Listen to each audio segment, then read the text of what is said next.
Hey there, people! So today I am bringing you my complete melee class loadout guide for 1.4.0, 1.4.1, and 1.4.2 onward. So I'll be covering the best class builds and class-specific weapons, armor, and accessories for all stages of the game. This will be organized around game progression and loadouts for each of the game's bosses and events. If you want to skip ahead, I've set up chapters with timestamps in the description, so you can go ahead and do that. So, first of all, let's start with some general information. The melee class is for players that prefer to use swords, spears, flails, boomerangs, yo-yos, and so on. The best modifier for swords is legendary generally, and the best modifier for most other melee weapons is going to be godly or demonic. Often they're the same. Again, I will be covering 1.4.0, 1.4.1, and 1.4.2 plus, since they are on currently on different platforms for now. Of course, we are celebrating the release of console, getting 1.4.0 as of today, this recording, and most of the video will apply in either case. I'll mention where things are different between platforms. As of this moment, PC is on 1.4.2, while mobile and console are now both on 1.4.0. Switch still has to wait a little bit, but should be getting 1.4 soon as well, and eventually all of the current platforms are expected to get the final 1.4.2 updates, so this should be a definitive guide for the melee class for Terraria going forward. So, moving on. Early game gear. So this is when you're starting out early pre-hard mode, some of the stuff that you're going to want to get near the beginning of the game.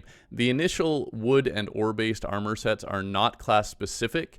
In fact, melee does not get its own specific set until well into pre-hard mode actually, but kind of your default weapons are melee anyway, so try to get at least silver or tungsten armor. It's very optional whether you need to get gold or platinum armor because, again, there are no early melee specific sets. Those are just higher defense.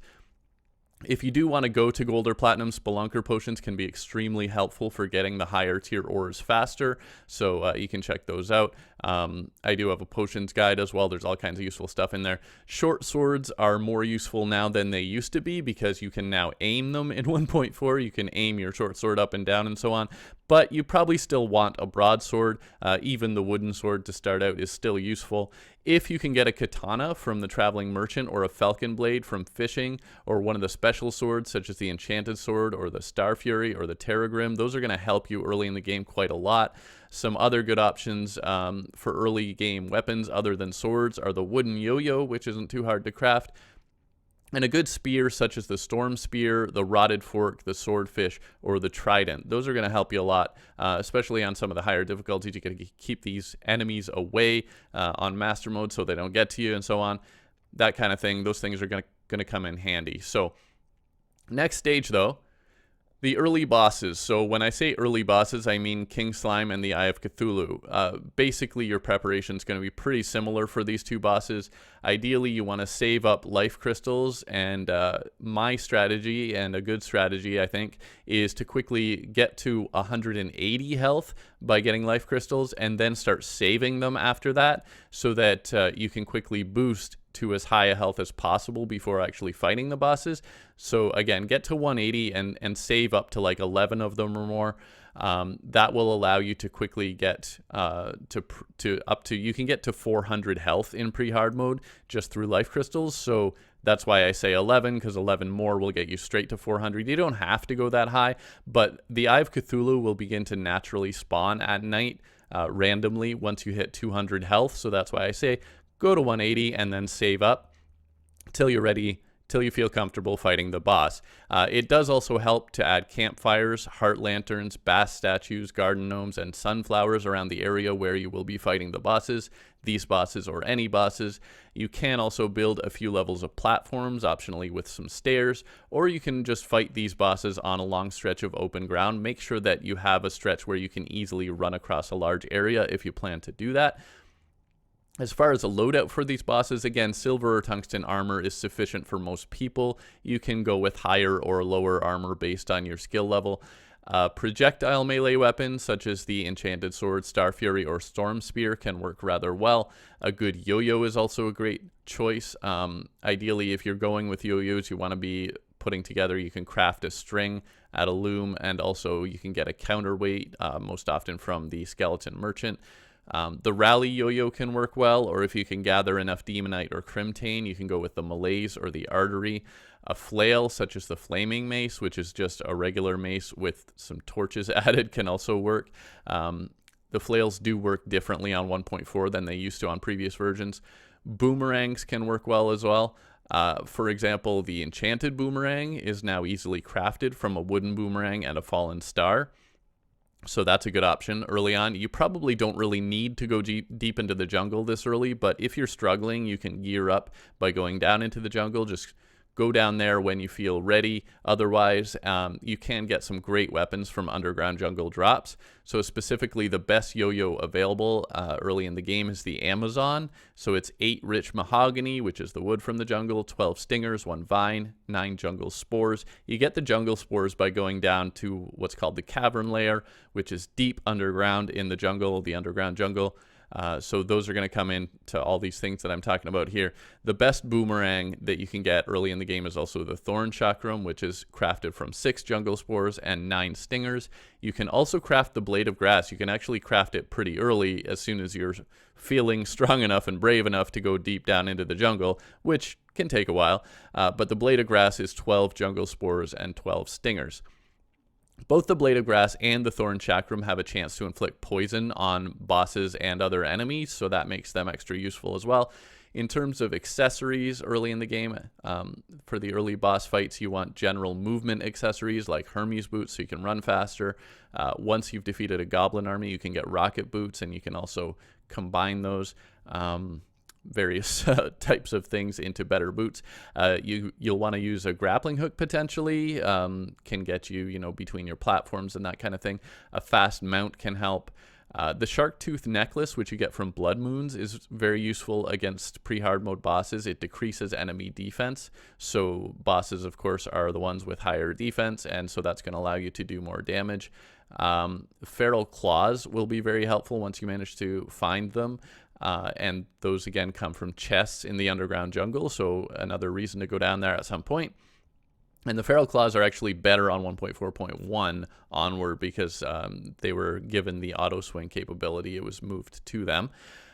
In terms of loot from the bosses, the most useful loot from these two bosses is probably the Expert or Master Mode only Shield of Cthulhu. It's very useful for dashing around and charging into enemies and stuff. The Slime mount from King Slime can also be quite useful and is actually even useful against the Eye of Cthulhu. You can bounce on his head. So again, once you hit 200 health, you will also probably end up fighting a goblin army, because that's when that starts to happen as well. So after that point, you can, again, find the Goblin Tinkerer, buy those rocket boots, and get the Tinkerer's Workshop. The Tinkerer's Workshop will allow you to start combining accessories into better accessories, so you can use fewer slots and have more abilities. It will allow you to craft Spectre boots, Amphibian boots, combine bottles with balloons, and so on. So Cloud in a Bottle, Tsunami in a Bottle, so on. Those give you like an extra jump, and you can combine those with balloons so you can jump higher and you can have more of them, and it's great. So all that stuff. So next thing to talk about here, I want to mention food and potions. Food and potions can be very helpful, particularly against bosses. So if you're struggling at any point in the game, food and potions. The well-fed buff is particularly important in Expert and Master mode for various reasons. Speed and regeneration particularly. So you'll notice in Expert and Master, by default, you walk very slowly. You just eat some food, and all of a sudden you're faster. So there are now 3 levels of the well-fed buff from food. So different food items will give you different levels. Save the largest improvement, the major improvement food items, for boss fights. That's what I would suggest, because they're going to give you the biggest boosts, and you want the biggest boosts for your boss fights. Of course, you should also have health potions, and you can go from your low health potions to your regular health potions and so on. You can use others to give you boosts and buffs as well, other potions. You can even, if you go fishing in honey, you can get, there's a type of, I can't remember the name right now, honeyfin, I think, gives you actually more health than a regular health potion, so that's useful as well. Good potions otherwise include Iron Skin, Regeneration, Swiftness, Thorns, Endurance, and either Rage or Wrath, depending whether you have corruption or crimson. As a melee player, you may or may not want to use ale or sake, which lower your defense but increase your damage output. So I'm not going to give you all the potion recipes here, but check out my potions guide. There's a buff potions section in that. It's going to come in really handy. And that'll give you the edge when you need it at any point in the game. So keep that in mind. Now, the Eater of Worlds or the Brain of Cthulhu, it depends which one you get based on whether you have Corruption or Crimson. Eater of Worlds in Corruption Worlds, Brain of Cthulhu in Crimson Worlds. As a melee player, at this point, you probably want to take on whichever of these bosses is in your world. It's actually now required to progress in the game. Unlike earlier versions before 1.4, you could basically skip them, but you now need to defeat them to get the materials necessary to craft a pickaxe that can mine underworld materials. And so you will have one of these bosses or the other. You can use a similar loadout to the early game bosses with any upgrades that you can manage, anything that you might have got along the way. Spiky balls laid around your arena can actually help quite a lot against both of these bosses. You'll get those from the Goblin Army.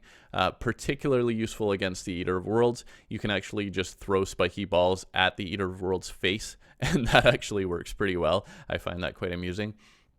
But you can lay them around your arena as well, and they'll pass through them and get damage. Technically, those are ranged, so if you're an absolute purist, maybe that's not something you want to go with, but they're definitely helpful against both of these. The Slime Mount also works well against the Eater of Worlds particularly, especially in Expert and Master mode, because it spits at you, and if you're bouncing on the slime mount and the spit hits the bottom, it actually shields you from that. So very useful, and you can also just bounce on it, and that's going to damage it as well. In terms of weapons, for the Eater of Worlds and for the first phase of the Brain of Cthulhu, because the Brain of Cthulhu has 2 phases, unlike the Eater, a weapon that can hit multiple targets is going to be best for that, for the Eater and for the first phase of the Brain. Spears and projectiles can work well. A good large sword can work if you're a bit careful. Obviously, you don't want to get damaged by the boss, but if you kind of, especially the worm, if it's going, kind of straight up or something like that, and you can just swing your sword at it without getting hit, then that can work. For the second phase of the Brain of Cthulhu, single target and debuff inflicting weapons are going to be better. Anything that poisons it or lights it on fire is going to help both for damage and to help you track the real one, because it puts up mirages to try to fool you, but only the real one's going to be on fire or poisoned, so you'll see the little damage ticks coming off. Spears and projectiles do still work as well, along with anything that has a decent amount of knockback, because that's the big thing, to just knock the brain away from you at that point. Fast auto-swing swords like the katana or the falcon blade can work nicely for either fight and either phase.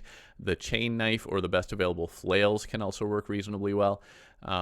So again, defeating either boss in terms of loot will allow you to craft a stronger pickaxe to mine hellstone and obsidian. You can then craft also various gear with the demonite or crimtane. You get extra materials from these bosses that allow you to craft additional things as well. But the pickaxe is the most important thing that you're going to want. In Corruption Worlds, you can also use the drops to craft the Shadow Armor, which is the first melee set. First proper dedicated melee set that has bonuses specifically for melee. Shadow Armor actually has more defense than Gold Armor and just 1 point less defense than Platinum, but it gives you a 21% melee speed boost and a 15% movement speed boost and a cool trail effect. So it can be worthwhile if you got the materials. If you don't get enough materials, you can always fight the boss again if you want it. On Expert or Master mode, each of these bosses also drops a powerful accessory which you should equip. So that's the Worm Scarf and the Brain of Confusion, both very handy through basically the rest of the game as well. So then we're talking going down to the Underworld at that point, because that's the point where you can. So after you've defeated either of those bosses, you may also have a meteorite land. As of 1.4, that only lands after you defeat the boss.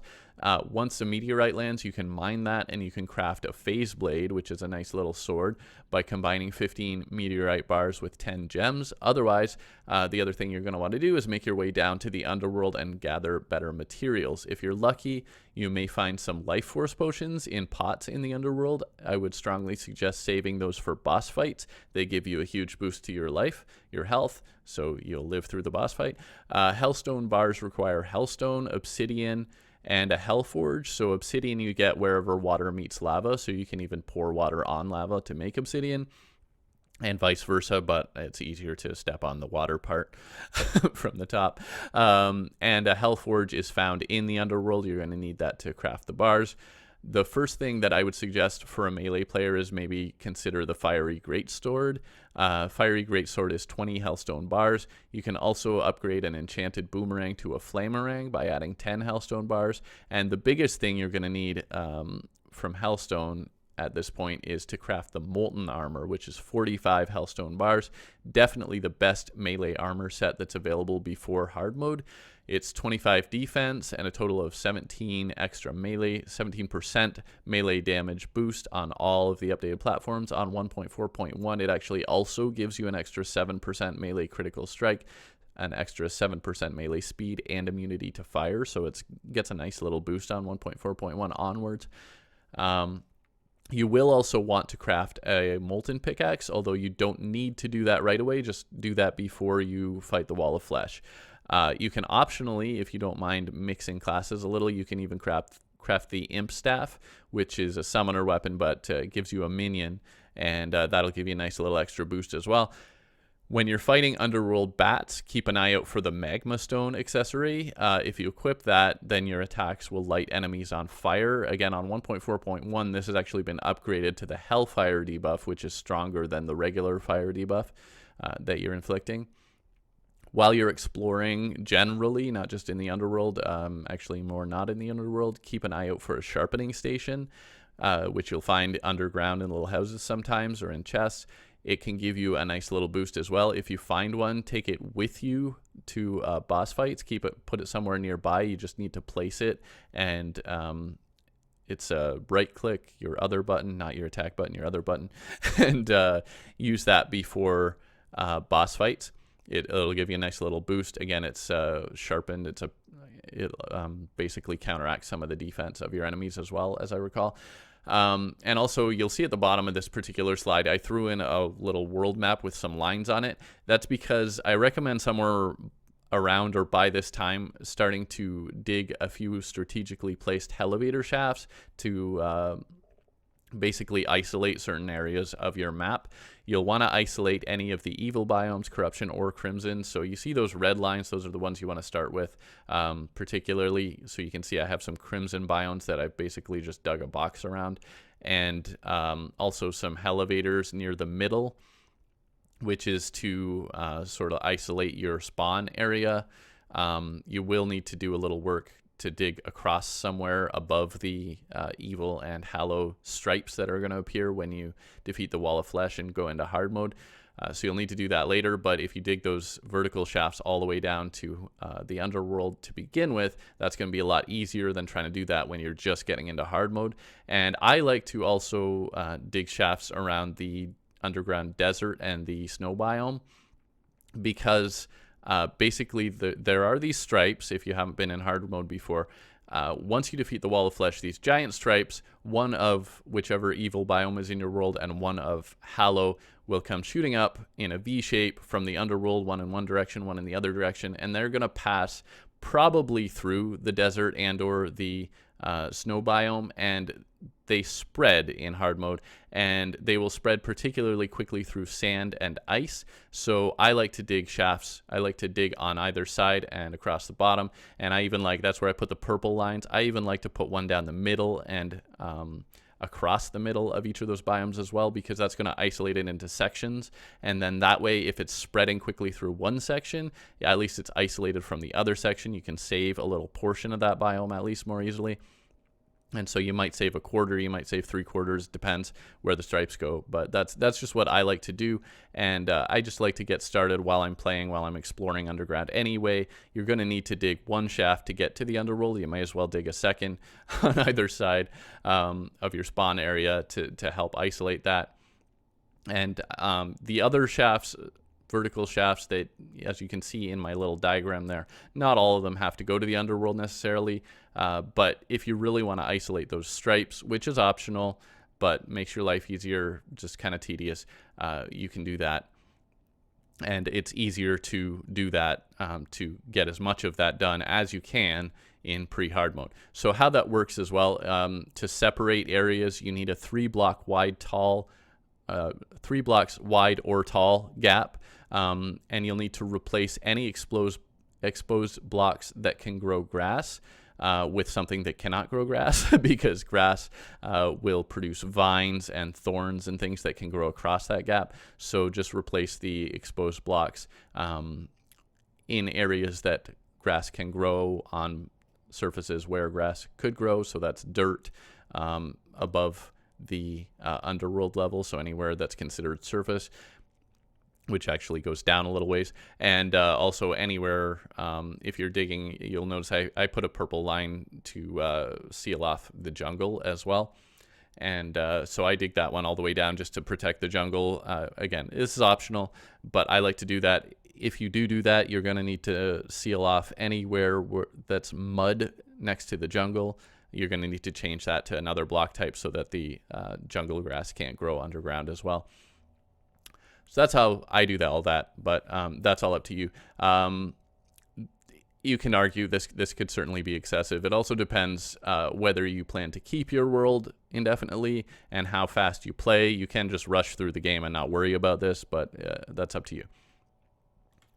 So next boss that I would fight, and this is just kind of my recommended order for a melee player, next one I would do is the Queen Bee.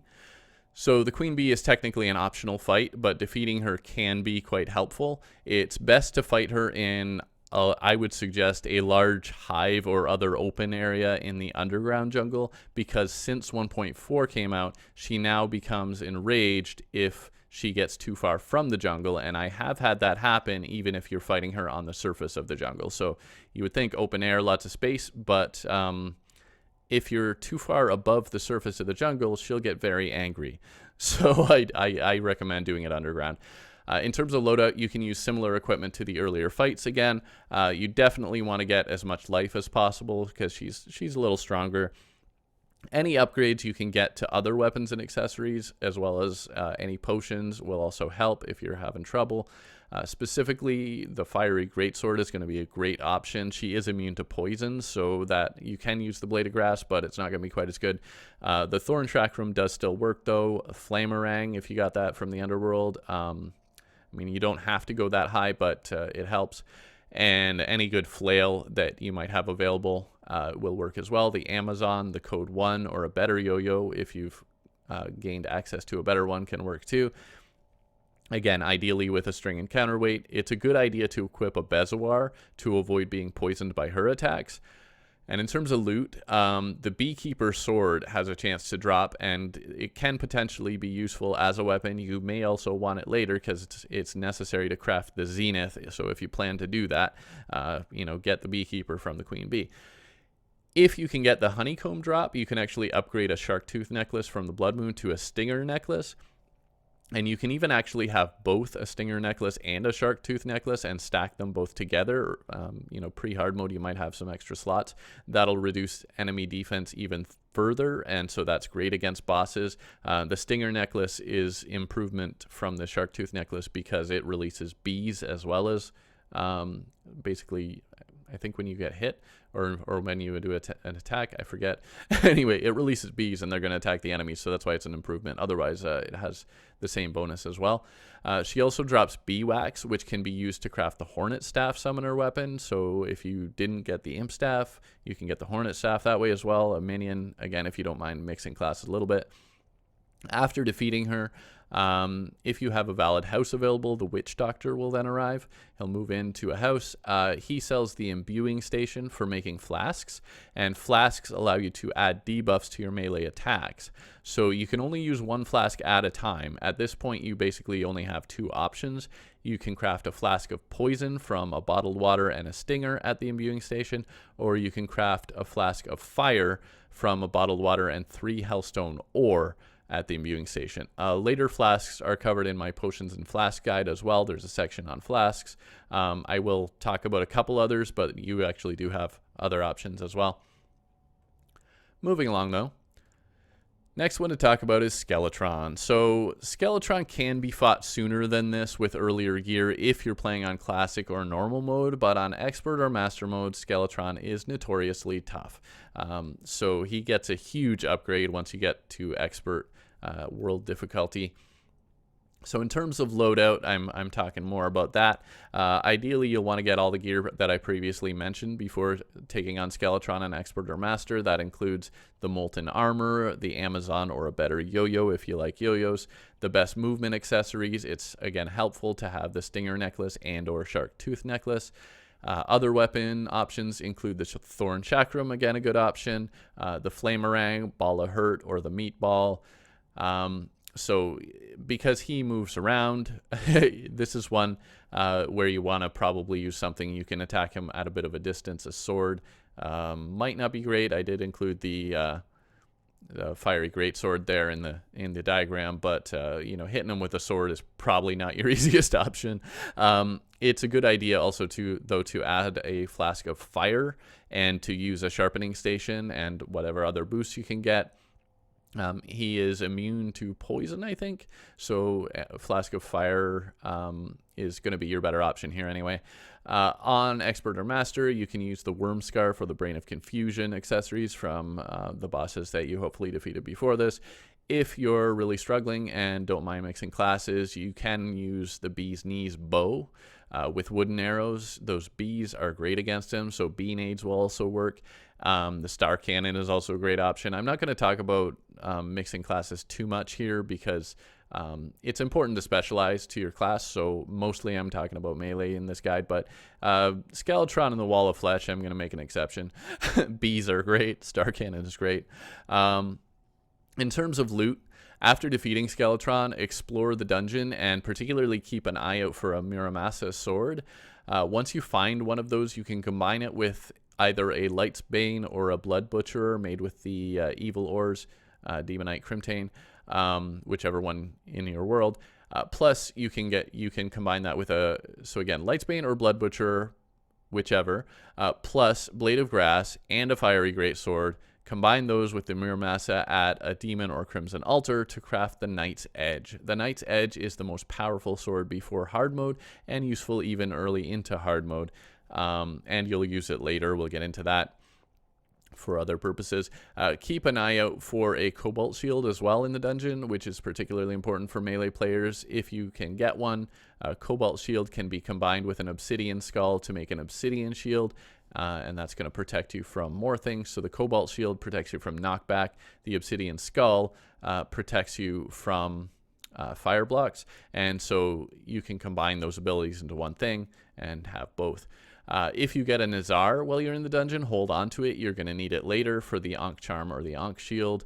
You're going to be holding on to it a while, but hold on to it. Definitely, you want that Nazar.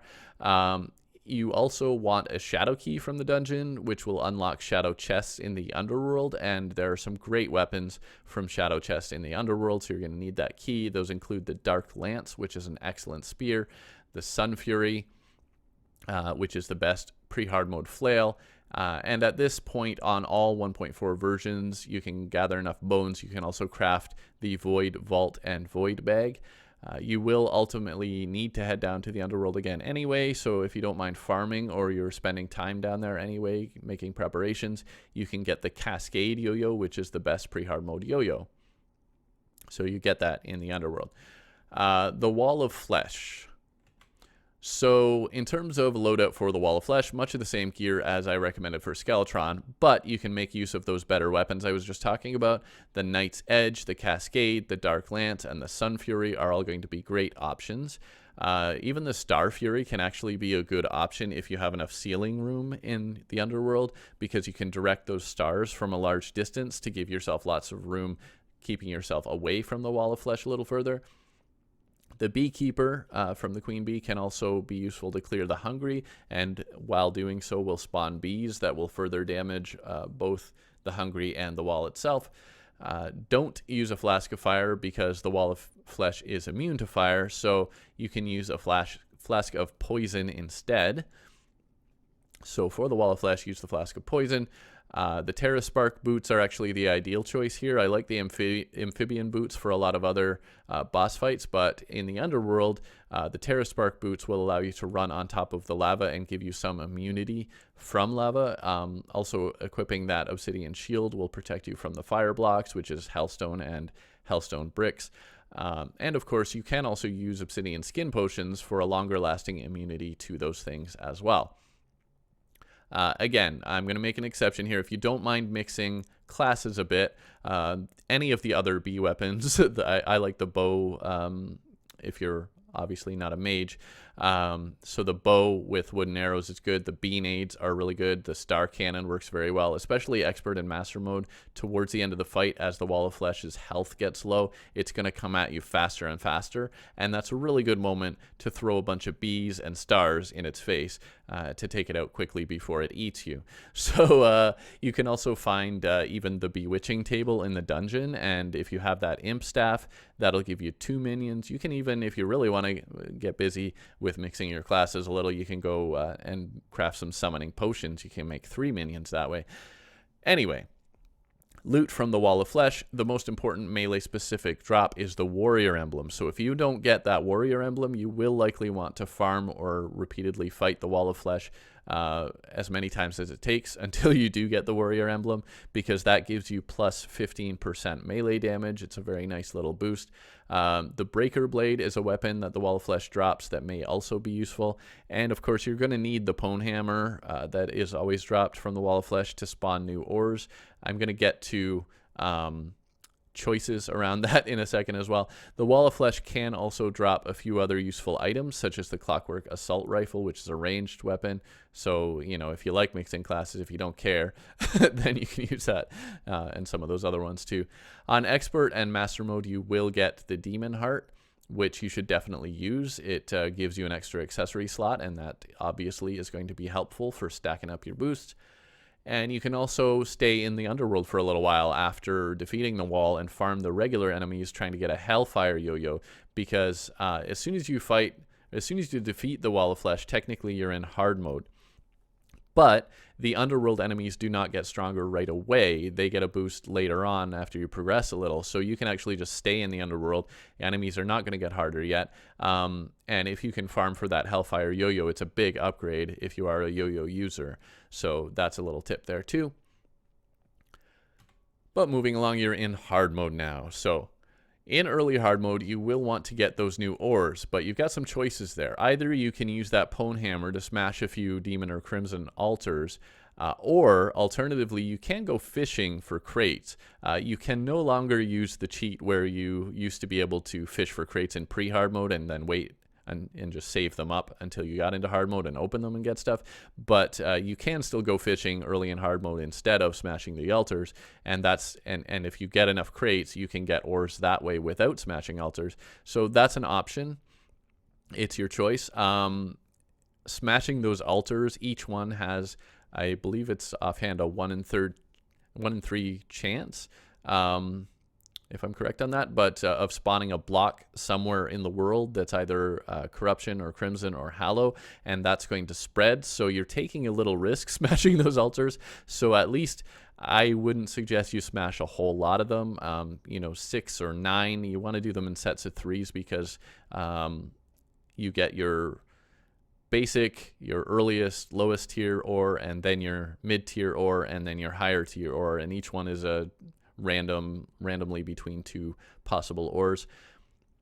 And so sets of 3, because you want more of the highest tier one, and you don't want to take risks just to get more lower tier ones that you're not going to need. So I like 6 or 9 altars if you're going to smash altars, but just keep in mind you're taking a little risk with every altar you smash. The other thing is there are certain things that will happen after you smash those altars, and so if you take the fishing route, those things won't automatically happen. So that includes pirate invasions and the mechanical bosses automatically spawning. That won't happen until you smash altars. You can summon those. You can summon pirate invasions, and you can summon those bosses. So if you go fishing instead, that'll save you from having to deal with that for a while. But yeah, otherwise, fishing might be a little slower, and meanwhile, your evils are spreading. So the Corruption, Crimson, and Hallow will be spreading once you get into hard mode.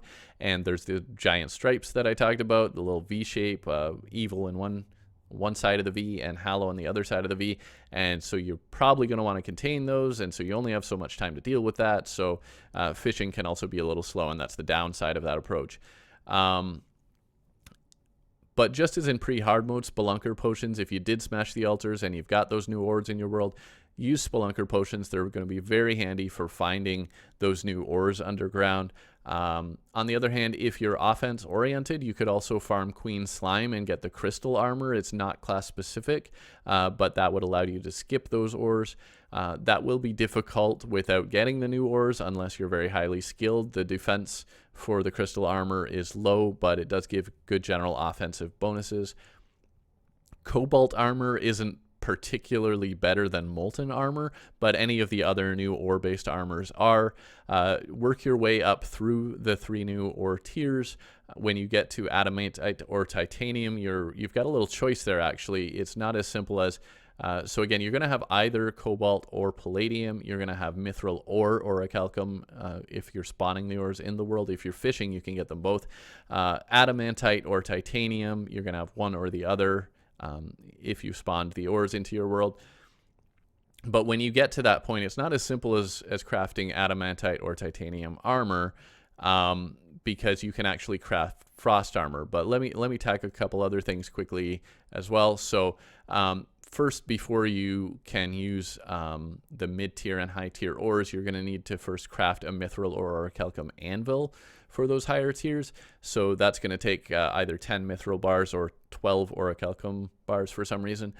Then you'll need to that will allow you to use the mithril or orichalcum ores, and then you'll actually need to craft an adamantite or titanium forge before you can turn adamantite and titanium into bars. So that's going to require 30 either adamantite or titanium ore plus a hell forge, and you're going to craft that forge at that mithril or orichalcum anvil that you had to craft first.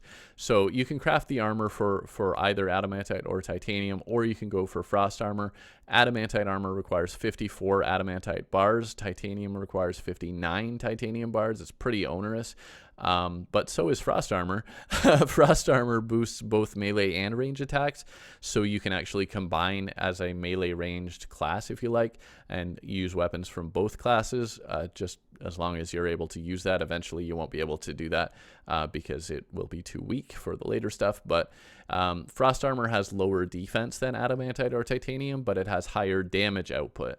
So it inflicts frostburn with its attacks on 1.4.1 onward. That's been upgraded actually to frostbite, and it also the set was boosted with an extra 10 additional damage as well.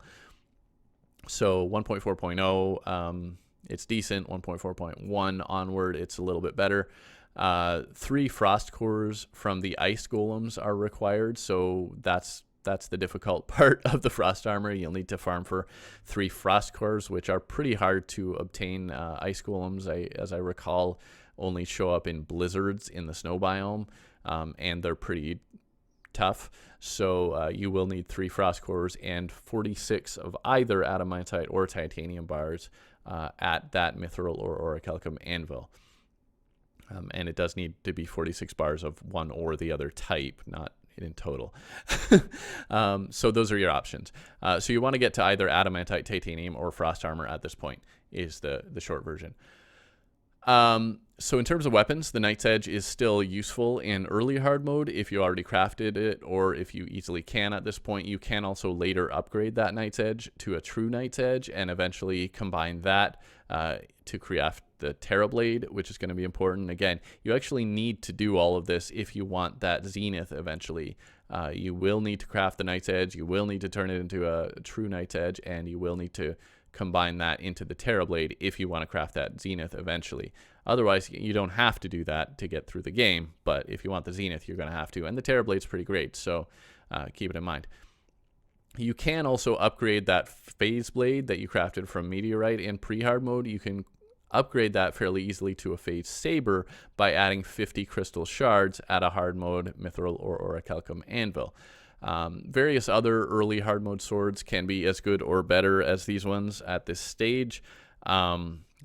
I mean, compared to the Knight's Edge or the Phase Blade, there are various swords you can get at this point that are going to be comparable.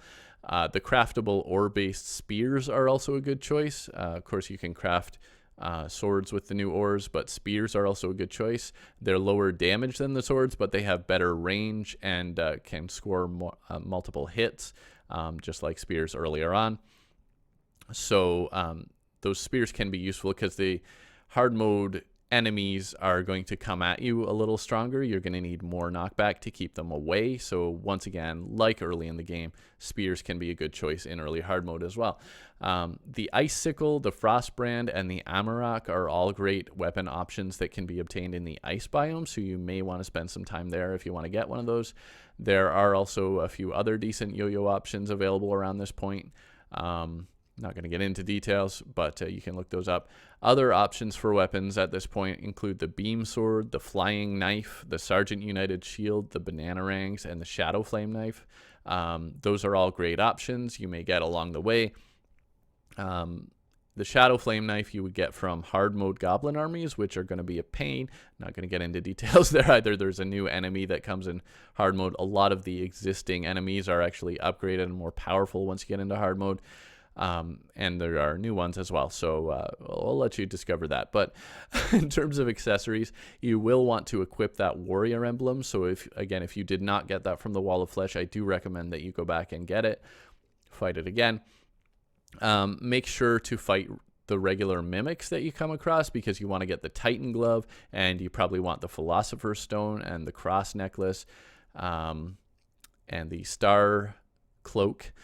Those are all things that are going to be useful from mimics. It's particularly important to combine the Titan Glove with the Feral Claws to make the Power Glove, because you're then, first of all, that's great, but second of all, you can upgrade that some more later as well. You can also combine that Philosopher's Stone with a Band of Regeneration, and you can combine the Cross Necklace with the Star Cloak. So once you combine those things, you get better items, and you can use fewer slots for more and better things. Keep an eye out also for werewolves during full moons in hard mode, and farm them to get a moon charm if possible. Moon charm is going to be a great boost at night, and you're going to use that to combine with some other things later as well. Once you have wings, you may want to swap out boots for a damage boosting or defensive accessory. That's an option. You should always reforge your accessories at the Goblin Tinkerer. You can go for menacing if you want to maximize damage, or more likely, especially expert and master mode, you may want to go to warding for maximum defense for your accessories. You don't absolutely have to get the top tier modifier. Armored is the second from the top for maximizing defense. I often am happy enough with that. But if you're in a Crimson world, you may also want to get an Ichor-based weapon or use flasks of Ichor. That's going to lower the defense of your enemies, again, particularly useful against bosses. In Corruption worlds, the counterpart is Cursed Inferno. Cursed Inferno was actually buffed in 1.4 and buffed again in 1.4.1, so it's more useful than it used to be, and so it's a good option as well. Finally, though, moving along. So the Blood Eel. The Blood Eel is an enemy that you're probably going to want to take on if you're a melee player. Oh, and I forgot to include a picture of it. But the Blood Eel is a lot like a wyvern, but it's bloodier looking. And it's completely optional, but it does have a nice drop for melee players. It's summoned by fishing during a hard mode blood moon. Sonar potions can be really helpful to know when it will be fished up and to avoid other catches that you don't want, including other bosses, Blood Moon mini boss type things that you may not want to bother with. The Blood Eel can be summoned anytime in hard mode, but if you want the drop from it, the sooner the better. It attacks very similarly to a wyvern, flies around in much the same way, but it flies faster and it has more health, so be prepared. Wyverns are hard enough at the start of hard mode. But in terms of a loadout, the best options are adamantite, titanium, or frost armor. You might be able to manage it with earlier armors if you're good and if you're prepared. Use a weapon that can score multiple hits against its many segments, as you would for a wyvern. A flying knife, a shadow flame knife, an ice sickle, or a good flail like the Sun Fury or the Tao of Pow can all be obtained around this point. So if you happen to get a Nimbus Rod and don't mind mixing classes, a Nimbus Rod, just put up those clouds, and that's going to help as it goes by getting damaged. Optimize your accessories and buffs for fast dodging movement, and then for damage output. Again, a Flask of Ichor or Flask of Cursed Flames will also make a big difference.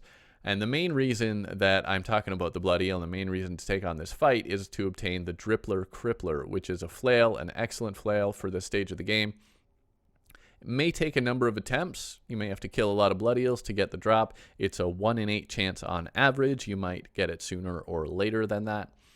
1 in 8. So you may have to fight it less than 8 times or more than 8 times, but that's your average. Next boss, though, is Queen Slime. So Queen Slime is also very much an optional boss and not really super important for melee players, but the main reason for fighting Queen Slime would be, other than bragging rights, to get the Winged Slime mount. So your loadout for Queen Slime is going to be Adamantite, Titanium, or Frost Armor, ideally. Best available choices. You can, again, possibly get away with less. The Flying Knife, the Sergeant United Shield, the Shadow Flame Knife, and the Ice Sickle will all be good weapon options. The Beam Sword, the Frost Brand, or a good Yo-Yo, particularly the Amarok, should also work. The Drippler Crippler, which is the one from the Blood Eel, the Chain Guillotines, or the Dow of Pow can also do nicely. And again, Flask of Ichor, Flask of Cursed Flames will help. You can either use a fast mount on good terrain, like some of those early bosses, or but you're going to want a faster one, or a combination of wings and boots. The best wings at this point are the Fairy, Fin, Frozen, or Harpy wings. Wings were rebalanced in 1.4, so they're different stats than they used to be. Amphibian boots also help boost your flight, so you can take off quicker, although Lightning, Frostspark, or Terra Spark boots are faster on the ground. The Warrior Emblem is more or less essential for a solid boost to your damage output. The Power Glove is also important, and the Yo-Yo Bag is absolutely essential if you are a yo-yo user. Other good accessories include the Cobalt Shield, or the Obsidian Shield, even better, the Frozen Turtle Shell, the Cross Necklace or Star Veil, the Band of Regeneration or the Charm of Myths, the Putrid Scent, even the Shark Tooth or Stinger necklaces can still help a little at this point. In Expert or Master Mode, the Brain of Confusion, the Worm Scarf, and the Shield of Cthulhu are all very helpful. Again, don't forget food, potions, and flasks if you're struggling at all, or if you want to be prepared to give you major boosts. So the loot, again, the main thing is the gelatinous pillion item, which summons the Wing Slime mount. And the Wing Slime mount can actually be quite useful against the mechanical bosses, so I'd probably go for it. But speaking of which, the mechanical bosses. So it's actually, we call them the mechanical bosses, but there are 3 different bosses. Much of the loadout will be the same as for Queen Slime, particularly for whichever one you take on first. It's an option which one you want to take on first. I like to take on the Destroyer first. I find it relatively easier, but your mileage may vary. So you got the Destroyer, Skeletron Prime, and the Twins. The Destroyer is immune to all debuffs, so Frost Armor won't be as strong against it as Adamantite or Titanium in this case. You can still use it, and it's still going to be great against the other bosses. Weapons that pierce or are good at hitting multiple targets will work best against the Destroyer, whereas Skeletron Prime and the Twins, you probably want to optimize for single target damage with your weapons and so on. The Shadow Flame Knife and perhaps the Flying Knife should work well against all 3 of these bosses. The Drippler Crippler or the Dow of Pow are also strong against all 3. Yo-yos such as the Amarok, or after defeating one of them, you can then get the Yellets, which is an upgrade, can work nicely with a yo-yo bag. The Ice Sickle is good against the Destroyer and Skeletron Prime, but the Twins might be too fast to be able to hit with the Ice Sickle. You can try it if you want. The Beam Sword, Frostbrand, Bananarangs, and Light Discs will be better against Skeletron Prime and the Twins, whereas the Fetid Bagnax, or a powerful sword, will be strong against the Destroyer if you're careful and if you have knockback immunity. Again, kind of like the Eater, if the Destroyer is going like especially more of an upright thing, you can stand right next to it and whack it with things that hit it really quickly. In addition to the previously mentioned accessories, the Moon Charm is also going to be useful against these 3 since you are always fighting them at night. And again, the gelatinous pillion wing slime mount is a good movement option and can save you some accessory slots. If you use a mount instead of boots and wings, you can free up a couple of slots for some other accessories that'll give you some nice boosts as well. Otherwise, use high platforms against the destroyer, and you can replace the high platforms with an asphalt bridge against the other two. So high platforms will allow you to dodge the destroyer when it's going in and out of the ground. An asphalt bridge will allow you to run quickly and dodge against the other two bosses. Make sure to use those flasks and outfit your arena with buffs, including heart lanterns, campfires, and so on. If you are a yo-yo player, as I sort of mentioned there, once you've defeated any one of the 3 mechanical bosses, you can get the Yellet's yo-yo. I believe that's from the jungle offhand, but I've had it drop other places. I don't know if that still happens. Anyway, basically it's just a random drop from enemies. After defeating one of the mechanical bosses, you can also get the mushroom spear from the truffle NPC. Speaking of which, hard mode, you can get the truffle NPC. You need to create a mushroom biome above ground. It's got to be big enough. I made a guide on that too. During solar eclipses, yeah, mushroom spear is great though, but during solar eclipses, you can also get the moonstone accessory, which is different than the moon charm. There's a moonstone as well. And you can also get the Neptune shell from solar eclipses as well. After defeating the destroyer specifically, you can use the souls of might that you get from it with some hallowed bars to craft light discs, which are a great weapon. And you can stack a few of them. If you can spare 12 hallowed bars, you can also craft the Excalibur or the Gungnir. I tried to pronounce that something like properly. Once you have 54 hallowed bars from, that's a spear, by the way, so the Excalibur is a sword, that's a spear. Once you have 54 hallowed bars from the mechanical bosses, you can craft the hallowed armor, which gives you higher defense and an excellent holy protection damage avoidance buff, although it actually has lower offensive boosts than the frost and adamantite armors. But I'd still go for it. Holy protection is awesome. After defeating all 3 of the mechanical bosses, you can also craft the Avenger emblem, which gives you a 12% boost to all types of damage. You can combine an Avenger emblem with a power glove to get a mechanical glove. And if you're on 1.4.1 or later, you should combine the mechanical glove with the magma stone that I talked about long ago to make a fire gauntlet. On 1.4.0 and previous versions, the mechanical glove actually had a higher damage output, but that's been fixed on 1.4.1 onwards, so the fire gauntlet is definitely the go-to at that point. You will also need to craft a Drax or a pickaxe axe from the souls of all 3 of the bosses, plus some hallowed bars. This allows you to mine chlorophyte, which means you can then craft chlorophyte armor, chlorophyte partisan, and various other things. At this point, you can also upgrade to the True Knight's Edge, and or you can craft and upgrade to the True Excalibur. On 1.4.0, you can immediately combine the True Knight's Edge and the True Excalibur into the Terrablade, or at least the things to do it are available. But on 1.4.1 onward, that was changed so that you can only craft the Terrablade after defeating Plantera. After defeating any one of the mechanical bosses, you can also fight Tier 2 of the Old One's army. It's not super important, but the Ogre does have some interesting and unique melee weapon drops if you feel like checking that out. You can also get the excellent Death Sickle from Solar Eclipses after defeating all 3 of the mechanical bosses. On 1.4.0, you can get the Eye of Cthulhu Yo-Yo after defeating all 3 of them, but on 1.4.1 onward, that Eye of Cthulhu Yo-Yo only drops after Plantera. So Eye of Cthulhu Yo-Yo is the best yo-yo until Moonlord, so whenever you can get it, you want to get it. Speaking of which, Plantera. So your loadout for Plantera is hallowed chlorophyte or turtle armor. Ideally, those will be your best options available. Each one has its benefits and its drawbacks. So hallowed again has that holy protection thing. Chlorophyte has some nice damage output boosts, and turtle armor has the highest defense and protects you from damage. So take your pick. Turtle is going to be the hardest to get at this point, but you're going to want to get turtle armor eventually. We'll get to that. The Death Sickle is the best choice as far as weapons against Plantera. The Yellets, or if you can get it on 1.4.0, the Eye of Cthulhu Yo-Yo plus a yo-yo bag. Excellent choices. Light discs are a great choice. The Shadow Flame Knife, the Fetid Bagnax, also viable. If you get the right setup, you can actually kill Plantera really fast with the Fetid Bagnax. 1.4.0 and earlier versions, you can get the Terrorblade again, and that's going to be great against Plantera.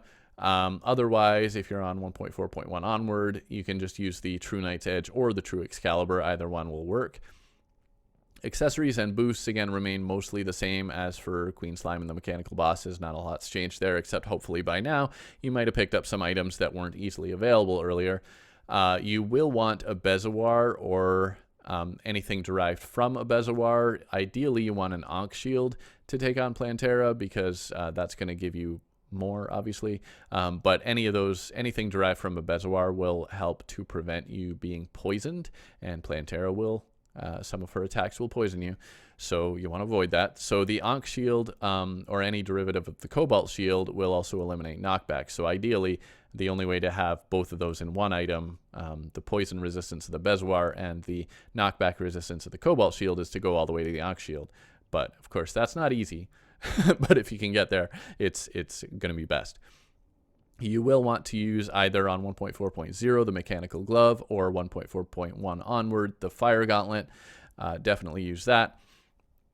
And an Avenger Emblem can also help. You can actually stack that. The Moon Stone or the Moon Charm, if you're fighting her at night, you can use one of those moon items. You will likely want wings and boots, unless you want to use a minecart track or teleporters. Those are alternate strategies for Plantera. A large, mostly open arena with the background walls knocked out is the kind of the best and easiest setup to fight Plantera. You're going to want lots of space.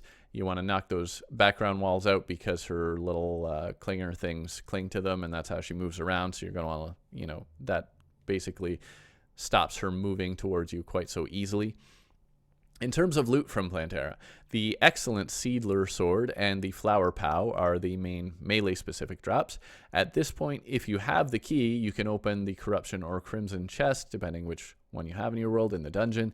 In a Corruption world, you will get the Scourge of the Corrupture from the Corruption chest, which fires homing eaters, little miniature eater enemies, except they're not enemies because they're yours now, and they home in on your enemies, so that's a nice one. And in a Crimson world, you will get the Vampire Knives, which actually can be very handy for basically the rest of the game. Vampire Knives are a weapon, but they steal health from your enemies, which is great because you can heal. It's also a good idea after defeating Plantera to farm Bone Lee enemies in the dungeon to get the Tabby and the Black Belt, which you will then use towards crafting the Master Ninja Gear, which is an excellent item for the rest of the game. Combine those with the Tiger Climbing Gear, so Tabby plus Black Belt plus Tiger Climbing Gear, which itself is crafted from shoe spikes and climbing claws. All that happens at Tinkerer's Workshop. You can also get the Paladin's Hammer while you're in the dungeon, which is a great weapon. On 1.4.1 onward, you can finally get a Broken Hero Sword from Mothron in a solar eclipse, because she will show up after Plantera now on those versions, to craft the Terrorblade.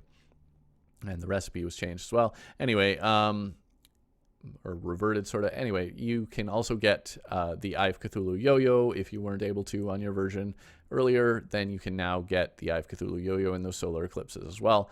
And again, most powerful yo-yo pre-Moonlord. So the Golem. Your loadout for the Golem is Hallowed, Chlorophyte, or Turtle Armor.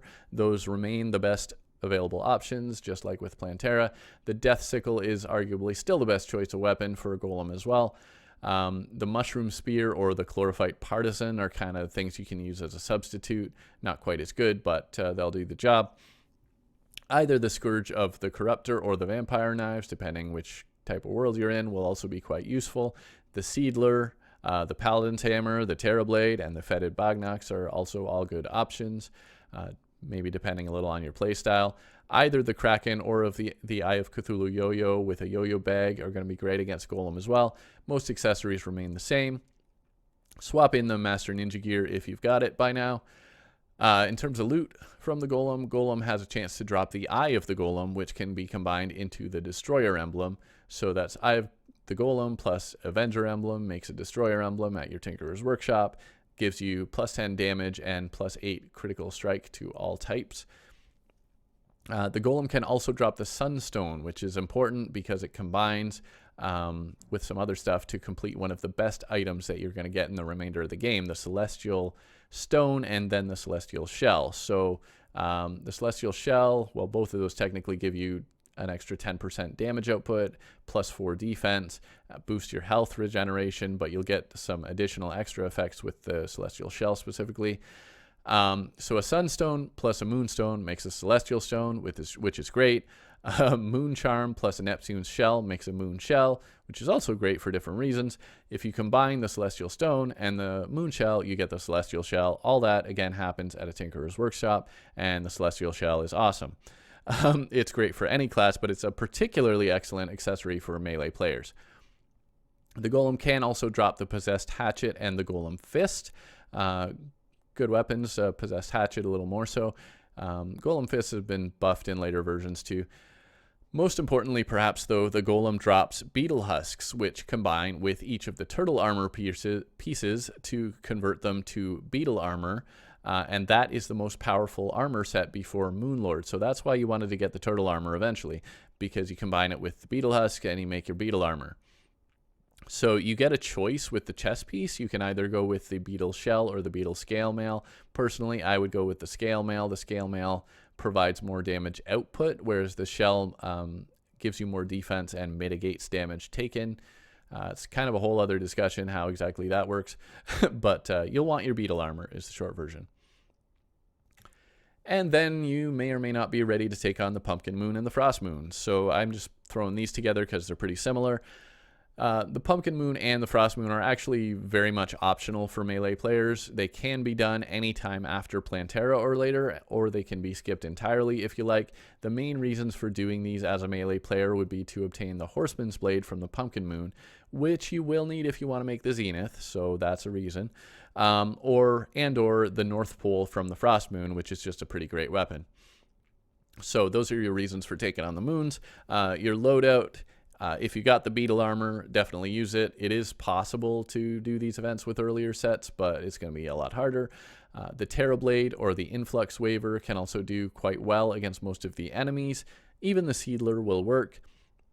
The Eye of Cthulhu Yo-Yo with a Yo-Yo bag can also work well. The Paladin's Hammer works well against multiple targets, but less so against the bosses or the mini-bosses, whatever you want to call them. The Scourge of the Corruptor can also help because it will automatically home in on targets. The Vampire Knives are a great secondary weapon to, again, steal health and heal you, keep you alive. You're going to be hearing a lot about that the rest of the game. If you're struggling, you can also wait until after fighting Duke Fishron and use the Flare-On weapon, which we'll get to. Accessories will mostly stay the same. You might want to optimize choices for damage output, so definitely I recommend the Celestial Shell if possible, or the Celestial Stone or Moonstone will also work. These do take place at night. And any of your emblems, your glove, that kind of stuff. A good arena built using traps from the Jungle Temple and a lava moat will also help quite a lot. Yeah, I've done various playthrough things. My Master Mode guide series, if you watch the latest episode, the Martian one, I think I finally fixed that, or Duke Fishron one. Anyway, there's a arena that we made in there, and it was pretty great. There are other designs, of course, as well. But those Jungle Temple traps will help you to create an event arena, being the point here, and that will help you take out the enemies a lot faster with a lot less effort and danger to yourself. The boss drops from the Pumpkin Moon and Frost Moon are actually more frequent the more waves you complete. So the farther you get into the later waves, the more likely you are to get those drops from those bosses. So do your best. Use food and pop and buff potions for damage boosts and defense. That's going to be really important to help you get through it quickly. You want basically every buff you can get to get through it as quickly as possible to increase the likelihood of getting those drops. So again, check out my potions guide, buff potions section for some options there if you need to. Pumpkin Moon loot, again, main goal here for melee players is the Horseman's Blade, which can be manipulated in special ways to produce massive damage output. Not going to get into that. Although it's not class specific, the Expert and Master Mode Witch's Broom mount is quite good as well. Frost Moon, the North Pole, is the main thing you want here. It's potentially very powerful late game weapon option. It's great for events. It can actually be aimed straight up to maximize damage against larger and or slower moving targets. So North Pole is the main reason for the Frost Moon, if you want it. But next thing that I'm going to talk about is the Martian Madness event. This is also optional, and you can do it or not. You can do it sooner, you can do it later. You can either do the Martian Madness or Duke Fishron, depending which you find easier at this point. This is also a very optional battle. You can skip it completely. The main drop melee players are likely to want is the Influx Waver Sword, which comes from the Martian Saucers. I would definitely recommend having Beetle Armor before starting this event. Your weapon options, again, are very similar to the Pumpkin and Frost Moons. Terrorblade or Seedler are strong. The Eye of Cthulhu Yo-Yo is strong. Paladin's Hammer is good against the smaller enemies in the first phase of the Saucers. Saucers have 2 phases. The Flareon, if you did take Duke Fishron on first, is excellent all around. It's got strong attacks and homing abilities, which is going to help you with the second phase of the Saucer when it's moving very quickly, among other things. The second phase, the Possessed Hatchet or the Scourge of the Corruptor can help track the Saucer as well if you don't have the Flareon. Vampire Knives remain a great backup option to keep your health up. Accessories, again, mostly the same. Use the Master Ninja Gear to help dodge the Saucer's beam. Again, the Celestial Shell provides several great boosts. Since the drops are mainly from the Saucer, using either a fast flying mount or an arena built well above the ground can help avoid the other enemy spawns and help you to concentrate on the Saucers. The Saucers are very difficult, but it's possible to dodge under the beam if you time it right. So when the beam stops, you can dodge quickly under. If you can get that down, you'll do a lot better. In terms of loot, again, Influx Waver is the main concern for melee players. It's a strong sword, but also has a multi-hit slash effect. So when it scores a hit on an enemy, particularly a boss, you'll get these extra little slashes that do extra damage. Can be very powerful against stronger enemies, such as bosses. Some of the other accessories and mounts can also be quite useful, including the Brain Scrambler item, which summons the Skutlix mount. Very fast, ground-based, fires lasers out of its eyes. Pretty fun. The Cosmic Car Key item summons the UFO mount, and there's also the Anti-Gravity Hook, which I find very useful against Duke Fishron's third phase if you're playing Expert or Master. So, speaking of Duke Fishron. So you can technically fight Duke Fishron at any time after defeating the Wall of Flesh, any time in hard mode. But he's a very difficult boss, so I would normally fight him around this stage of the game, post-Golem personally. He's an optional boss as well, so you don't have to fight him, but I would recommend that you do. He has one very important drop for melee players and at least one other very helpful item. Maybe a couple. So your loadout for Duke Fishron, Beetle Armor is the best set available. You could even use Hallowed Armor for the Holy Protection if you're wanting to dodge his hits, but otherwise it's going to be weaker. The Influx Waver, Terrorblade, or Seedler are all strong weapons to use against Duke Fishron. The Possessed Hatchet or the Scourge of the Corruptor are good options as well, since he moves very fast, so the homing ability, useful. The Eye of Cthulhu Yo-Yo with a Yo-Yo bag is the best available if you're a Yo-Yo player, or you just like them. And Vampire Knives remain a helpful secondary option. In terms of a strategy here, build a long asphalt bridge just above the ocean's surface and use fast boots and wings. Amphibian boots are definitely the best option for boots here because, again, they help your flight takeoff speed, so they'll help you dodge fast. Be very careful not to leave the ocean area because, kind of like the Queen Bee way back, he will become enraged if he leaves his area. He likes to be near the ocean. Take him away from the ocean, he's getting angry. If you will definitely want the Master Ninja Gear also for its dodging and damage avoidance. It does have an ability to avoid some hits, basically. So dodging also very important. So definitely Master Ninja Gear.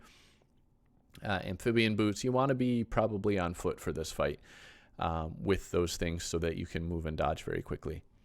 In terms of loot, the main reason you're going to want to fight Duke Fishron is the Flareon. So he has a 1 in 5 chance to drop the Flareon, so you may need to fight him a bunch of times. It could be more than 5, could be less than 5. It's counted as a flail, the Flareon, but it also fires powerful homing bubbles, which track and kill your enemies. So be aware that the bubbles do not inflict debuffs or trigger the holy protection buff of the hallowed armor. And the longer you keep the flail out, actually, the more bubbles it produces. So you can play little tricks. If you're in water, it will actually produce more bubbles, although that's going to slow you down and make you vulnerable. But the other little trick is to actually move backwards while firing the flare on, and that will produce more bubbles as well. The Fishron wings are the best available wings at this point in the game. He has a 1 in 10 chance of dropping those, so Fishron wings also a good reason to fight him. If you're in expert or master mode, he will always drop the shrimpy truffle item, which summons the cute Fishron mount in the treasure bag. The cute Fishron mount is an excellent unlimited flight mount. If it's used in a water-filled arena or dipped in liquid frequently enough, it will actually move very quickly. If otherwise, if it's not wet, essentially, it will slow down. So you do need to keep it wet one way or another.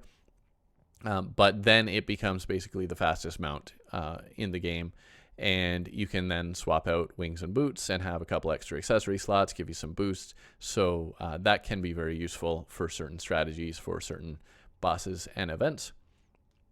I like to use it myself. Next thing I'm going to talk about, though, the Old Ones Army Tier 3. This is still a difficult event at this stage, and it is a totally optional event, so you can postpone it or you can ignore it. There are a couple decent drops for melee players. They're not really necessary, but they may or may not be helpful. In terms of loadout, again, beetle armor remains the best regular armor option.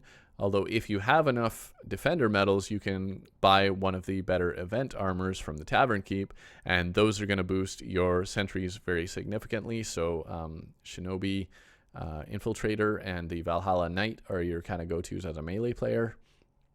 They boost specific sentries. You know, you can read up on that. The Influx Waver, Seedler, Horseman's Blade, and Terra Blade are all good options in terms of regular weapons. Obviously, you'll want the sentries for the event ideally as well if you want to maximize what you're doing here. But those are a little more obvious. You just buy them from the Tavern Keep and you choose which one you like and which one goes with. If you got one of those special armors, you want to match those two. Otherwise, North Pole is also a very effective weapon for this event. It's both effective on regular enemies and it's very effective on Betsy. Again, how you aim that actually affects how well it's going to do as well. The Eye of Cthulhu Yo-Yo and Yo-Yo Bag remains the strongest yo-yo option. The Fetid Bognox work well with the right setup if you're, get into the specifics. The Scourge of the Corruptor can do the job, and the Vampire Knives continue to remain a great secondary weapon. If you're having trouble aiming at Betsy, you can consider the Possessed Hatchet or the Flare-On. Those can also work well. Accessories, again, will be similar to other post-Golem fights. The Shiny Stone can actually be useful. The Shiny Stone from Golem on Expert and Master mode. You can swap that in between waves or any moment where you can stand still a little. It'll help you heal up. Obsidian Skin Potions can actually be helpful if you get to wave 7, because those will prevent you being lit on fire by Betsy. She will light you on fire otherwise.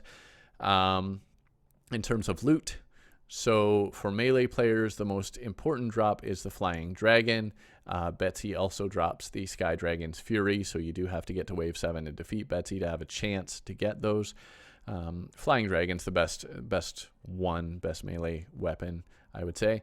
Betsy's Wrath is a magic weapon that she can also drop, but it actually can be helpful because it inflicts, it's kind of like Ichor, but way more powerful, so you can use that to quickly inflict a debuff on bosses and so on, and that will make it a lot easier to damage them. So again, if you don't mind mixing classes, Betsy's Wrath can come in handy.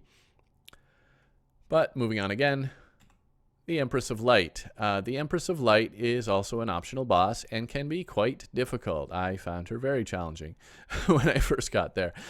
So Empress of Light really only drops one melee weapon, but some of her other drops can also be very useful. So it's up to you whether you want to take this on or not. Again, the Beetle armor will be best. If you want a super powerful ultimate summoner weapon, you'll need to fight her during the day when she's enraged, and she'll kill you when one hit. So if you want to try to take that on, you can go all the way back to the Hallowed armor because of its holy protection ability. You might survive the occasional hit from that. So if you want to do it in the day, Hallowed Armor. Otherwise, Beetle Armor. Terrorblade and the Seedler are both good options as far as swords. The Influx Waver apparently struggles to keep up with her. The little slashes, I guess, can't track her when she's moving really fast.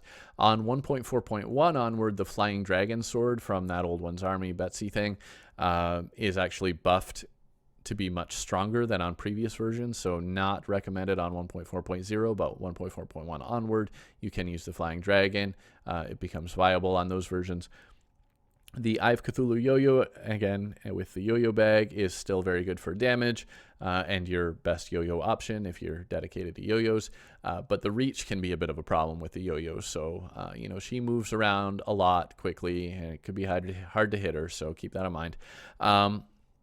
The Flareon also still works well, because, again, homes in on her, so even though she's moving fast, you can hit her with it. And the Vampire Knives, still a good secondary addition to heal up. Accessories should still be similar to the Duke Fishron fight. Master Ninja Gear, again, very helpful here because she's moving around, lots of attacks, moving fast. You want to be able to dodge and you want to avoid being hit sometimes, so Master Ninja Gear definitely essential. An Asphalt Bridge, like the Duke Fishron fight as well, except you're probably going to do this in the Hallow. I think you have to summon her in the Hallow at least. You don't necessarily need to fight her there, as I recall. But you need to summon her there, so you may as well build your Asphalt Bridge there. Fast wings, such as the Fishron wings or the Betsy's wings. And again, amphibian boots, likewise for fast dodging. Is the reason to use those. The Celestial Shell, gloves, and emblems all continue to be important for damage output and in other respects. You'll have better luck dodging her on foot with things like the amphibian boots, Asphalt Bridge, and the Master Ninja Gear. But if you want to, you can try a fast flying mount, which will allow you to swap in more damage boosting accessories, damage avoidance, that kind of stuff. Another alternative here is to use to build a long or looping minecart track with booster tracks to keep you up to speed.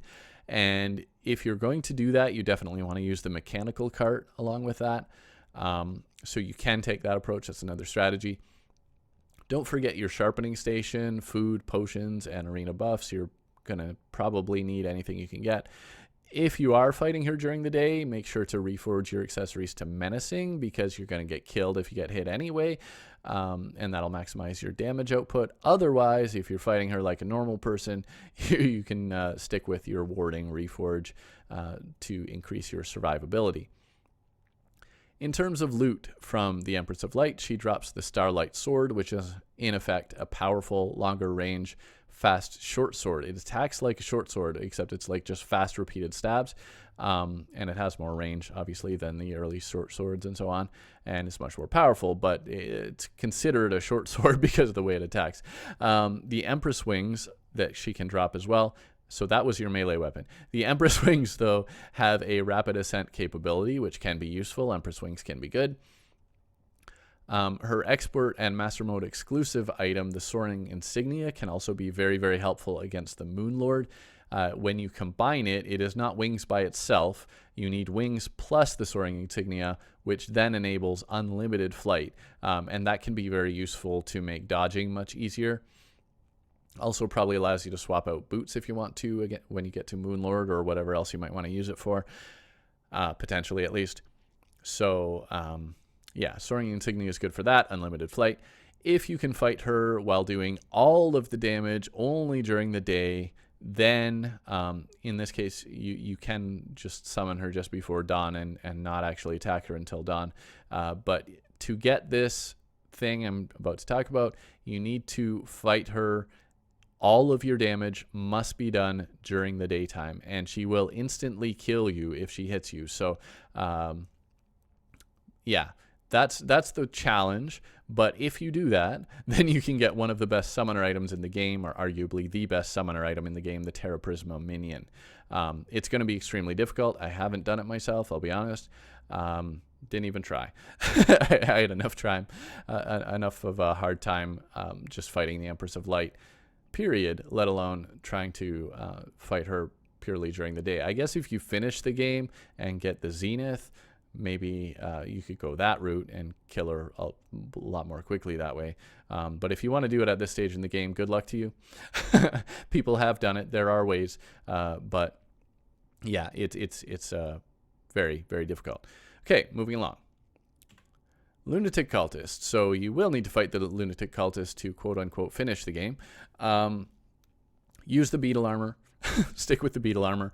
Homing weapons actually take a damage reduction penalty against the Lunatic Cultist, but they're still the best option, in my opinion. The Fishron is arguably the best option, while the Possessed Hatchet can also work. If you can aim well, the Terrablade, the Influx Waver, the Starlight, or the Paladin's Hammer can also do nicely. If you're doing a yo-yo playthrough or you just really love yo-yos, the Eye of Cthulhu yo-yo and yo-yo bag remains a strong option. And you can, of course, aim your cursor and hit the real cultist. The cultist is going to have fake cultists and the real one. And then there's the whole Phantasm Dragon thing. You got to be careful. Vampire knives can still be used very effectively as a secondary weapon for healing purposes. If you're getting Phantasm Dragons thrown at you, hit them with the vampire knives. It's a nice heal. You can even do that on purpose. Get those to come at you just so you get the heal. But anyway, those are weapon options. You're going to want to, kind of like the Duke Fishron Empress fights, you're going to want to prioritize dodging and movement, followed by damage boosting accessories for this fight, because Lunatic Cultist also moves very fast. It's a little different though. You can either go with fast boots and wings, which is what I usually do, or you can potentially use a fast mount to swap in more damage boosting or avoidance accessories. It's actually, I don't find this fight super difficult personally. Some people do, but I don't.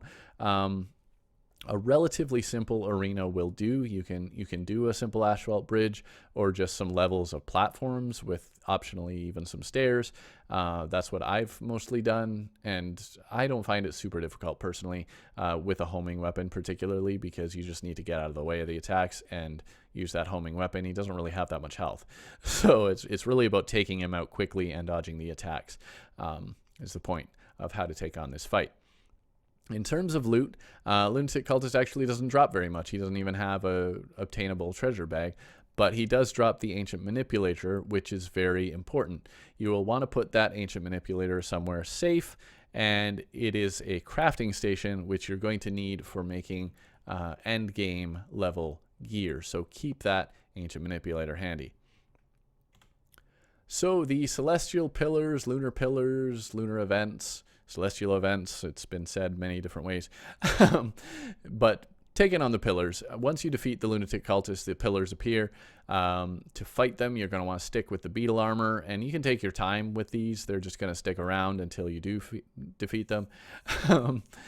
But if you exit the game, any damage done to one of them will be reset. So you want to finish them off one at a time at least. You can actually do it between potentially several sessions if you want to. Hopefully it won't take you that long. Stick with the beetle armor. The Influx Waver and the Terrablade are the best options for swords. The Eye of Cthulhu yo-yo with the yo-yo bag remains very effective. The North Pole is actually a very strong choice for these events as well, both against the enemies and against the pillars themselves. The Fishron and the Scourge of the Corruptor are great options if you want something that homes in so you don't have to aim. The Vampire Knives continue to be an excellent secondary option. Once you have defeated the Solar Pillar, you can craft and use the weapons from it that you can craft from the stuff it gives you. You can use those weapons on the rest. There's less emphasis during these events, the pillars, on movement speed. You don't need movement speed quite so much. You want to focus more on damage avoidance and damage boosting because you just want to kill stuff off quick. Arenas aren't really needed for the pillars, nor do you really have a chance to construct them anyway. The easiest strategy is just to stay near the edge of each pillar's zone, picking off enemies. Keep at it until you no longer see red lasers shooting back towards the pillars. So when you're defeating the pillar enemies, you'll see these little red lasers shooting back towards the pillars. So when you no longer see those, that's a sign. There is also now in 1.4, they added a health bar. So when the blue part goes away and there's only red left, that's also an indicator. So either watch for the stopping of the red lasers or watch until that health bar for the pillar is no longer blue. And those both indicate that the shield is gone, the shield of the pillar itself is down, and you can go and take on the pillar. So basically then you just rush in towards the pillar itself and try to take it down as quickly. Firing the North Pole directly upward above the pillar is one great way to take them down quickly. Again, if you're willing to mix classes a little, and Nimbus Rod is actually amazingly powerful against the pillars once their shield is down. You can just park those clouds above the pillar and basically walk away, and those Nimbus Rod clouds are going to take out the pillars very quickly. In terms of loot from the solar pillar, loot from the pillars, the solar pillar loot is most important for melee players. So ideally, as a melee player, you want to take on the solar pillar first, because that's the one that matches your class, and vice versa. When you're playing other classes, you want to take other ones on first. But for a melee player, take on the solar pillar first, ideally. It is the most difficult in a lot of people's opinions, not everybody, but it's definitely one of the most difficult. Be careful to stay on the ground as much as possible when the crawltipedes are nearby. They're the big flying worm things. They will attack you when you're in the air, but they will not come after you when you're on the ground. There are also these Selenian enemies that can reflect some of your attacks. They will reflect many types of projectiles, but not all. As far as I know, Terrorblade, Influx Waver, and Flareon projectiles, they don't reflect, if I'm right about that. So you're not in as much trouble as a ranged player there. But as a melee player, it's ideal to take out the solar pillar first and upgrade to the weapons that you can craft after doing so, because that's going to help you out against the other ones. You may also want to wait to finish off the last of the 4 pillars to allow you to prepare to fight the Moon Lord, because the Moon Lord will automatically spawn shortly after defeating the last pillar. So my recommendation there, maybe leave the Nebula pillar, which is the magic pillar, to last, because you don't really need anything from it. Although you could also leave the Vortex pillar to last, whichever one. If you're willing to mix classes, you can get some stuff from the Stardust one. We'll get to that in a sec. In terms of loot, though, solar pillar drops solar fragments, and the other pillars drop their respective fragments, but the solar fragments allow you to craft either of 2 powerful melee weapons. Either one, you need 18 solar fragments at the Ancient Manipulator. If you get enough, which you'll actually get more on the harder difficulties. If you get enough, you can craft both if you like, but 18 each. The Solar Eruption is a whip or spear-like flail projection. It's generally classified as a flail, but it kind of looks like a whip or a spear. It projects this thing out, travels in an arc. It can be used rapidly and repeatedly, and it damages any enemies along its path, often hits them multiple times per attack, and you can attack pretty quickly. So it's very powerful. The Daybreak is the other option. It looks like a spear, but actually it launches unlimited javelin-like projectiles. So you're just firing spear-like things at people, and those projectiles stick to enemies and continue to inflict damage over time. So both of these weapons actually inflict a powerful buff called Daybroken. So Daybroken is inflicted by the Solar Eruption, but the Daybreak, actually each of those things you fire inflicts it, and you can have up to 8 stacked spears. They actually stick to the enemies, and you can have up to 8 of them, constantly damaging with this debuff. So that's obviously huge damage. And yet, between the two, the Solar Eruption is generally considered the stronger choice. Both of these weapons will remain powerful and useful for the remainder of the game, which, let's face it, is not very long, because next up is a Moon Lord. So, final boss, arguably, depending who you ask, the hardest boss in the game. The Beetle armor continues to be the best available set until after you've defeated him, when you can craft. I don't know why they give you an armor set after you've effectively won, but anyway. Beetle armor is the one that you'll be using to take him on, ideally. The Solar Eruption is the strongest choice for fighting the Moon Lord. As a melee player, the Daybreak and the Influx Waver can also work well if you want to fight at a longer range. Solar Eruption, you're going to need to be a little bit closer up. If you're doing a dedicated yo-yo playthrough, the Eye of Cthulhu yo-yo plus yo-yo bag is still the way to go. In terms of the fight, movement speed will be critical to avoid his powerful attacks. Defense won't help you so much. You do have a choice of strategies. His attacks are very powerful, so mainly you want to dodge or in other ways avoid his attacks. So one approach is the asphalt bridge with fast boots and wings. So again, amphibian boots probably best. Fishron wings, there are some other options as well that can work depending horizontal, vertical, they have different stats. In expert or master mode, that soaring insignia, as I mentioned earlier, from the Empress of Light can help quite a bit. Allows unlimited flight. You can potentially exchange it for your boots and just rely on your flight instead of running. Unlimited flight is good. Another approach is a fast flying mount. The cute Fishron mount is my personal favorite. Can be the best option, is the fastest option if you can keep it wet. One option is to create a huge underwater arena, which I have done. It takes a long time. And use the celestial shell, which will allow you to avoid drowning because you turn into merfolk underwater. So a celestial shell boosts you in various ways and stops you from drowning. So that's great. Another option is to use bubble blocks to trap puddles of liquids. You can even use honey for regeneration purposes. You can trap honey in bubble blocks. The mount Cute Fishron is faster when fully submerged, but still pretty fast as long as you dip it in water or other liquids frequently enough. You can even wait until it's raining. That actually works. Cute Fishron mount will be boosted in the rain as well. If you don't want to do all that, or if you don't have that mount, the Witch's Broom is the next best option if you're playing on expert or master mode. But if you're playing in classic or normal mode, the best option you have is the UFO mount. It's kind of slow, but you can do it, maybe. I'd probably go with boots and wings at that point, personally. You can also, alternate strategies, you can use a hexed branch on a bridge, which is the little tree mount from the Pumpkin Moon. You can also use the winged slime, which will give you a fast downward dodge. So when you're in the air, you can quickly summon the winged slime, and that'll take you down and reset your flight time. It's an option as well. Other than movement, again, next priority is damage avoidance and damage boosting. Master Ninja Gear is essential if you're on foot especially, and the Star Veil is also useful here for damage avoidance as well. If you're struggling and you don't mind mixing classes, adding a minion summon can help. So Stardust Dragon is the obvious choice. Again, I was talking about the Stardust Pillar. That's what you can get from that. Stardust Fragments allow you to craft either the Stardust Dragon or the Stardust Cell Staff. Stardust Dragon might be a little limited by your minion capacity, so Stardust Cell Staff is an alternative.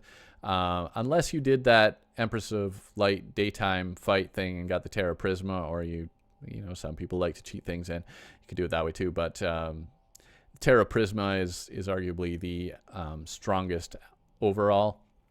Stardust Dragon and Stardust Cell Staff are more attainable.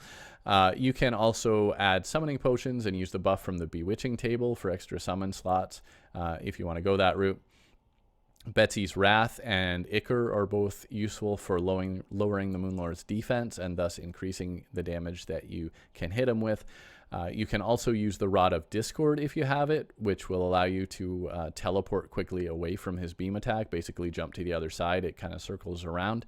So that's an option as well. If you had it, it's a very rare item, the Rod of Discord. Don't forget as well your sharpening station, food, other buffs, and potions. You're probably going to need them. You can even craft a few super healing potions before he spawns if you're quick, and if you have enough extra fragments. You need fragments from all 4 pillars to make super healing potions. In terms of Moonlord's drops, though, the Meowmere, the Star Wrath, and the Terrarian each have a 1 in 9 chance to drop upon his defeat. Basically, there are 9 weapons that he'll drop, and he'll give you 1 of them. 3 of them are melee. So there you go. The first 2, Meowmere and Star Wrath, are very powerful swords, while the Terrarian is the most powerful yo-yo in the game. He can also drop various powerful weapons for other classes and a few other interesting items. So one of those is the Celestial Starboard, which is always dropped in his Expert or Master Mode treasure bag. It has the longest flight time, the fastest ascent, and it has a horizontal hovering ability, plus a neat rainbow trail. So that's a fun item. A couple things you can craft. Well, there are a lot of things you can craft after defeating the Moonlord, but a couple that are relevant to melee players. The Solar Flare Armor is the final post-endgame melee armor set because you only get it after defeating the Moonlord. And it has the highest defense of any armor, I think any armor in the game, definitely melee, which generally has the highest defense anyway. It also has a solar shield ability, which gives you up to 3 renewable charges. When you lose one, it takes 5 seconds to recharge. When you are hit and you have the solar shield on, it will produce an explosion, which damages enemies and also reduces the damage done to you by 20%. These can also, these solar shield charges can be used as a dash charge. You have a dash with this as well. You can use those charges to attack enemies, which also produces a similar explosion and damages surrounding enemies. So the solar flare armor is crafted from 36 Luminite bars plus 45 solar fragments. At the Ancient Manipulator, you're probably going to have to defeat the pillars and or the Moon Lord, 2, maybe 3 or more times to get all of the stuff. 36 Luminite bars and 45 solar fragments. By the way, a lot of people ask this. After you've defeated the Moon Lord, can you take on the pillars and the Moon Lord again? Yes. Whether you win or lose the Moon Lord fight, actually, the cultists will respawn at the dungeon entrance, and you can just basically you take on the cultists, the pillars, and the Moon Lord, and in that cycle all over again. You can do that as many times as you like. And the final thing that I'm going to talk about is the Zenith. So the Zenith is the ultimate sword, and in fact the ultimate weapon in the game Terraria. Crafting it requires combining 10 important swords collected over the course of the game, one of which in turn is crafted from a whole series of other stuff. So to craft the Zenith, you're going to need a copper short sword, an enchanted sword, a Star Fury, a Beekeeper, a Seedler, a Terrorblade, a Horseman's Blade, an Influx Waver, a Star Wrath, and a Meowmere. And you're going to have all of those in your inventory and go to your Mithril or Orichalcum Anvil, and you can craft the Zenith. And there's an achievement, at least on PC 1.4.1 onward. I don't know if they've added that to the other platforms yet. Maybe they'll add it later. But crafting the Zenith is a big deal. It is by far the ultimate weapon in the game. But you will need to defeat the Moon Lord at least twice and probably many times to get the Star Wrath and the Meowmere and some of that other stuff if you didn't get it earlier. Some of those events and things that you're going to need to fight to get some of those other swords. It takes a lot of effort, but I guess it's worth it because the Zenith is amazing. So that's it. That's the video, and of course it's very long. I hope you liked the video. I hope it helps you through the game as a melee player. Thanks for watching. Please subscribe if you haven't already, and I will see you next time. Bye for now.